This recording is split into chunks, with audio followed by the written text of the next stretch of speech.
இன்றைக்கி எனக்கு ஒரு ஃபோன் கால் யூஎஸ்லேருந்து வந்திருந்ததுங்க. அதில் யூஎஸில் நியூ ஜெர்சியில் mRNA ரிசர்ச்சில் ஒர்க் பண்ணுற ஒரு சார் பேசியிருந்தாங்க.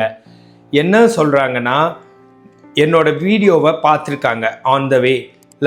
அதில் நான் அந்த பர்டிகுலர் வீடியோவில் எல்லா நோய்களுக்கும் 70% மனநிலை தான் காரணம், 30% உணவு எக்ஸசைஸும் காரணம்.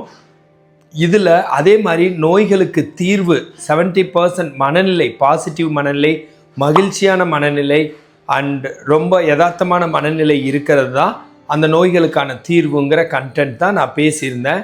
இதை நான் செல்ஃபாக நான் ஃபாலோ பண்ணுறேன் அண்ட் என் பேஷண்ட்ஸுக்கு நான் இதை தான் ஃபாலோ பண்ணுறேன். இதை ஃபாலோ பண்ணுறதுனால தான் என்னோடய சக்ஸஸ் ரேஷியோ 95% இருக்குது.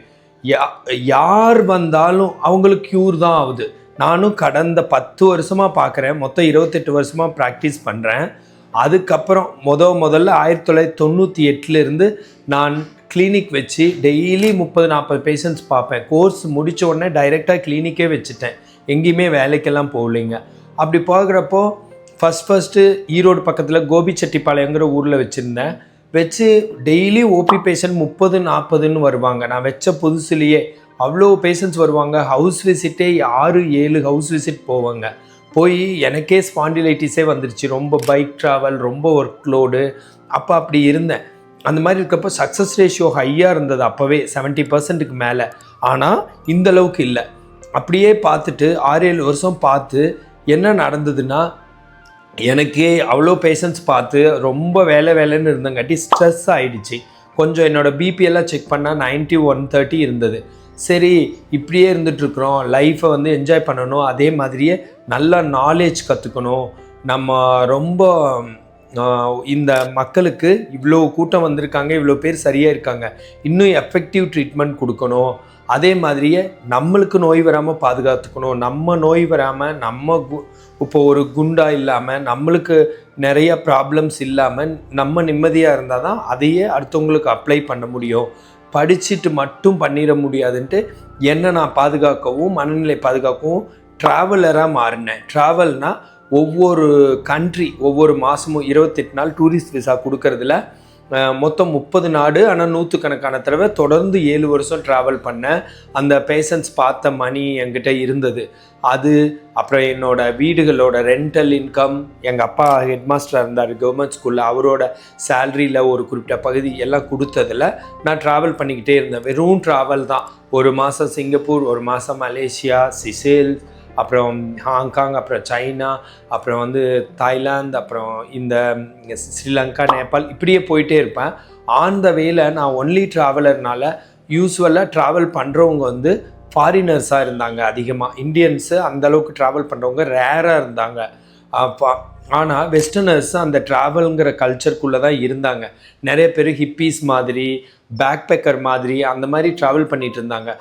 குறிப்பாக இஸ்ரேல் சொல்லலாம், ஃப்ரெஞ்சு சொல்லலாம், யூரோப்பியன் கண்ட்ரீஸில் ஸ்லோவாக்கியா சொல்லலாம், செக் ரிப்பப்ளிக் சொல்லலாம், இல்லை ஸ்வீடன், டென்மார்க்கு, யூஎஸ், இந்த மாதிரி சின்ன பாய்ஸாகவும் இருப்பாங்க, கேர்ள்ஸாகவும் இருப்பாங்க, பெரியவங்களாகவும் இருப்பாங்க. அவங்க ஒரு குறிப்பிட்ட மணி அக்குமுலேட் பண்ணிவிட்டு ட்ராவலராக வந்திருந்தாங்க. இஸ்ரேல் கூட சின்ன வயசுலேயே மிலிட்ரியில் வேலை பார்க்கணும். அந்த மிலிட்ரியில் ஒரு குறிப்பிட்ட காசு தராங்கன்னா அங்கே ரொம்ப ஸ்ட்ரெஸ்ஸாக இருக்குதுன்னு வெளியில் சுற்றலான்னு வந்திருந்தாங்க. அந்த மாதிரி ஒவ்வொரு சில கண்ட்ரியில் வேலை இல்லாதவங்களுக்கு ஒரு ஃபண்டு தருவாங்க, அதை வாங்கிட்டு ட்ராவல் பண்ண வந்திருந்தாங்க. இப்படி குரூப் ஆஃப் பீப்புளோட நான் பண்ணுறப்போ அவங்க என்னோடய ப்ரொஃபஷன் கேட்பாங்க. ஃபிசியோதெரபிஸ்ட் சொன்ன உடனே, நீங்கள் உங்கள் கிளினிக்கில் இப்படி நான் இவ்வளோ பேஷண்ட்ஸ் பார்த்தேன், நல்லா க்யூர் ஆகும்.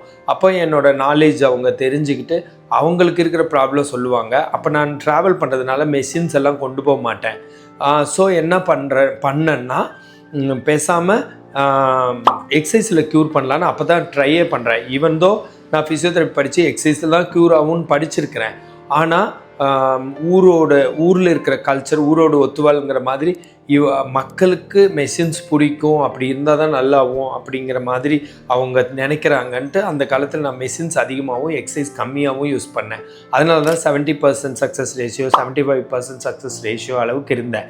அந்த சக்ஸஸ் ரேஷியோவில் லாங் டேர்மாக 10 வருஷம் 20 வருஷம் 30 வருஷம் ஆனாலும் வலி வராமல் இருந்ததான்னு எனக்கு தெரியல. ஏன்னா நல்லாகி போனாங்க, திரும்ப வலி வந்ததா வரலையான்னு. அது ஆனால் இப்போல்லாம் 10 வருஷம் ஆனாலும் வலி வரல. ஏன்னா இப்போ என்னோடய நேட்டிவ் ஈரோட்டில் இருக்கிறதுனால எனக்கு தெரியுது. அவங்கள சொந்தக்காரங்க வந்திருக்காங்க, தெரிஞ்சவங்க வந்திருக்காங்க, அவங்களோட ரிசல்ட் தெரியுது. அவங்களே நான் திரும்ப பார்க்குறப்போ சொல்கிறாங்க. ஸோ என்னாச்சுன்னா இந்த மாதிரி ட்ராவல் பண்ணுறப்போ நான் ஃபாரினர்ஸ்க்கு எக்ஸசைஸில் க்யூர் பண்ண ஆரம்பித்து நிறையா நேஷ்னாலிட்டிஸ் பார்க்க ஆரம்பித்து அதில் எனக்கு நல்ல எக்ஸ்பீரியன்ஸ் கிடைக்குது. ஆக்சுவலாக எம்பிடி போய் சேரலாமான்னு பார்த்தா அது வெறும் 4-5 லட்சம் செலவாகும்.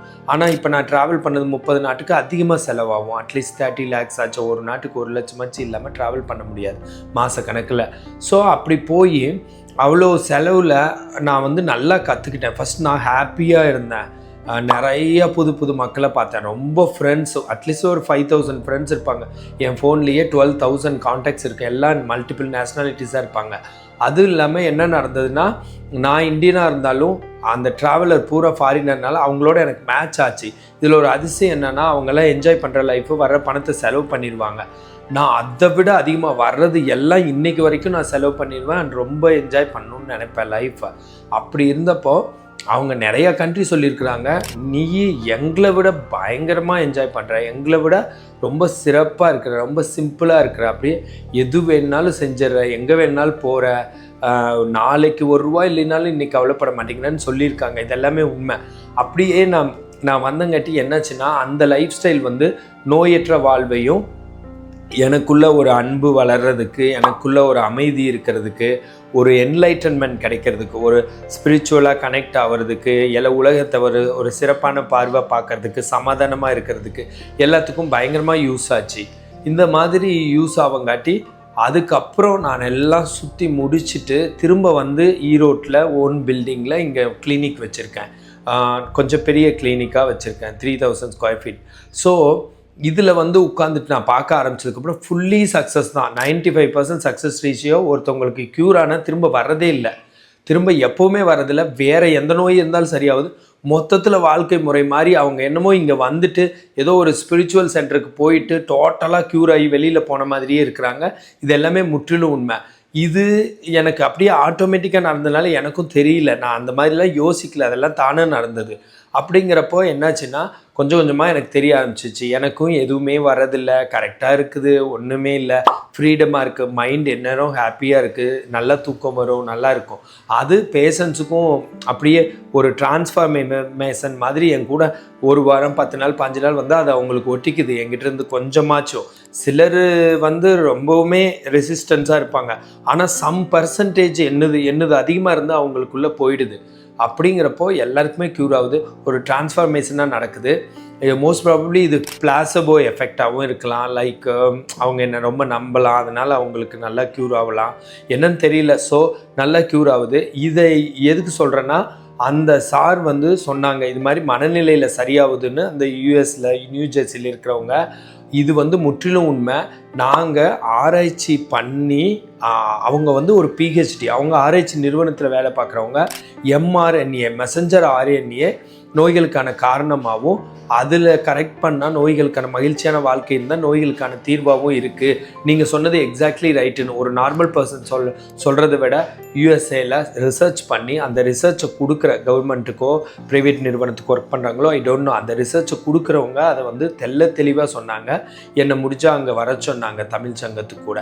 ஸோ என்ன சொல்ல வரேன்னா, ஒரு ப்ராப்பராக நான் ஒரு வழியில் போகிறேங்கிறது அடுத்தவங்க அப்ரிஷியேட் பண்ணுறப்ப தெரியுது. இதை உங்களுக்கு சொல்கிறதுக்கான காரணம் என்னென்னா, நான் சொல்கிறத ஃபாலோ பண்ணுங்கள், ரொம்பவுமே யூஸ்ஃபுல்லாக இருக்கும். அதனால தான் என்னோடய 7 days செஷனில் எல்லாருக்குமே சரியாகியே போகிறாங்க. எல்லாருக்குமே ஃபஸ்ட்டே சரியாகிறத கண்டுபிடிச்சி தான் நான் பேஷண்ட்ஸை எடுத்துக்கிறேனே. ஸோ என்ன நடக்குதுன்னா, இதில் ஒரு பெரிய டிரான்ஸ்ஃபார்மேஷன் நடக்குது.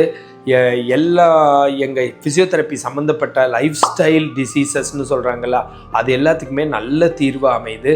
மனநிலைக்கு என்னால் நல்லதாக கொடுக்க முடியுது. இப்போல்லாம் எனக்கு வர கால்ஸ் எல்லாம் டிஃப்ரெண்ட்டாக இருக்குது. மனநிலை சம்மந்தமாக நிறையா பண்ணுறாங்க. அண்டு நான் மோட்டிவேஷனாக இருக்குன்னுலாம் சொல்கிறாங்க. ரியலி நான் மோட்டிவேஷன் பண்ணணும்னு ஒன்றுமே பேசலை. மோட்டிவேஷன் கண்டென்ட்னு என்னது இல்லை, என்னது ஹெல்த் ரிலேட்டடாகவும் இது வந்தால் இந்த நோயெல்லாம் சரியாகும்னு பேசினதே அது வேறு இடத்துல போய் மோட்டிவேஷனாக பண்ணியிருக்கு. Which I am very happy. So இந்த மாதிரி நான் தொடர்ந்து சொல்லுவேன், ரொம்பவும் உண்மை தகவலே கொடுப்பேன். அது உங்களுக்கு ரொம்ப ரொம்ப பிரயோஜனமாக இருக்கும். நோய்கள் எல்லாம் அடித்து காலி பண்ணிடும், செம ஹாப்பியாக இருக்கும். அண்டு ரொம்ப ப்ராஸ்பரஸாக உலக சமாதானம் வரும், ரொம்ப பணம் சம்பாதிப்பீங்க, ரொம்பவும் நல்லா இருப்பீங்க, குழந்தைங்கள சூப்பராக வளர்த்துவீங்க. இதெல்லாமே உண்மை. ஐ ஆம் ஏபிள் டு டூ திஸ். அதனால தான் நான் அடுத்தவங்களுக்கே சொல்கிறேன். இப்போ நான் இங்கிலீஷ் சேனல்ஸ் போட்டு நிறைய இங்கிலீஷ் வீடியோஸ் போட்டிருக்கேன். அதுவும் இப்போ ஃபேஸ்புக் வைரல் ஆகி பயங்கரமாக டெய்லி 2 மில்லியன்ஸ் ஓடுற மாதிரி அதுவும் ஓடும். உலக மக்களுக்கு எல்லாம் சென்று சேரும். இது எல்லாத்துக்கும் நன்மையாக இருக்கும். நான் இந்த மாதிரி சர்வீஸ் பண்ண ரெடியாக இருக்கிறேன். ஏன்னா நான் ரொம்ப என்ஜாய் பண்ணி நல்ல வாழ்க்கை வாழ்ந்ததுனால இப்போ எனக்கு ரியலாகவே எனக்குன்னே தோணல, ரொம்ப பொதுவாக இது பண்ணலாம், பொதுவாக நம்ம எல்லாருக்கும் நல்லது பண்ணலாம். இது ஒரு மகிழ்ச்சியை கொடுக்குது, அன்பு வந்து மகிழ்ச்சியை கொடுக்குது. சரிங்களா? ஸோ அதனால் அன்பாக நடந்துக்கோங்க. அந்த சார் இன்னுமே நிறைய சொன்னாங்க, நான் இன்னும் அதையெல்லாம் வேறு வீடியோவில் சொல்கிறேன். ஸோ மகிழ்ச்சியான வாழ்க்கை, அன்பான வாழ்க்கை, ரொம்பவும் யதார்த்தமான வாழ்க்கை, ஜெனரஸான வாழ்க்கை, காசை இறுக்கி பிடிக்காமல் நல்லா செலவு பண்ணுற வாழ்க்கை, ரொம்ப ஒரு ப்ராப்பரான வாழ்க்கை வாழுங்க. ரொம்ப நல்லாயிருக்கும். இந்த மாதிரி ஹெல்த் டிப்ஸ் வேணுன்னா என்னை ஃபாலோ பண்ணுங்கள். ஃப்ரீ ஃபிசியோதெரப்பி கன்சல்டேஷன் வேணுன்னா எனக்கு கால் பண்ணுங்கள். நான் பிரகாஷ் ஃபிசியோதெரபிஸ்ட்.